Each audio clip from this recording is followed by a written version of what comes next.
Cinema చాలా బాగుందండి. ఇందులో నాగసాధు కింద చేశానమాట, తపస్సు చేసుకుంటూ ఉంటారు ముగ్గురు. సో అందులో నేను ఛత్రపతి శేఖర్ గారు ఇద్దరం చేసాము. ఈ సినిమా ఫ్యామిలీతో చూడదగ్గ సినిమా. ఇది చాలా బాగుంది. ఆఫ్టర్ లాంగ్ టైం అరుంధతి ఆ కైండ్ ఆఫ్ సినిమా అనమాట. ఇది తప్పకుండా అందరూ చూడదగ్గ సినిమా. మీకు తెలుసు కదండి తమన్నా యాక్టింగ్ ఎలా చేస్తుందో. ఆవిడ చాలా బాగా చేసింది. సినిమా బాగుంటుందండి, చాలా బాగుంటుంది. పార్ట్ 1 చూసిన వాళ్ళకి పార్ట్ 2 అర్థం అవుతుందండి. పార్ట్ 1 చూడని వాళ్ళకి అర్థం కాకపోవచ్చు. రెండు బాగుంది.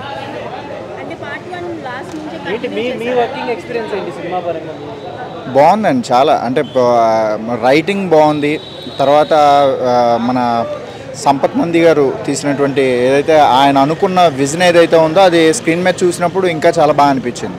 ఎందుకంటే ఆయన విజన్లోంచి పుట్టింది కదా ఈ కథ. అండ్ పార్ట్ 1 ఎలా తీశారో, ఎంత జనాలు ఎలా అయితే ఆదరించారో పార్ట్ 2 కూడా అలాగే ఆదరిస్తారని నేను అనుకుంటున్నాను.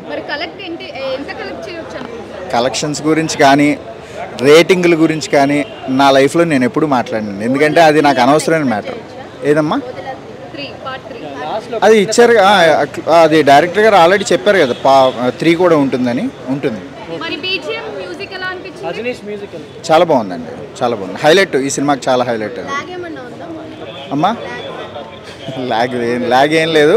కథకి ఎంత అవసరమో అంతే ఉంది. మ్యూజిక్ కానీ, డైలాగులు కానీ, స్క్రీన్ ప్లే కానీ ప్రతి ఒక్కటి కూడా సినిమాకి ఎంత అవసరమో అంతే ఉంది. కానీ ఏది ఎక్స్ట్రా లేదు.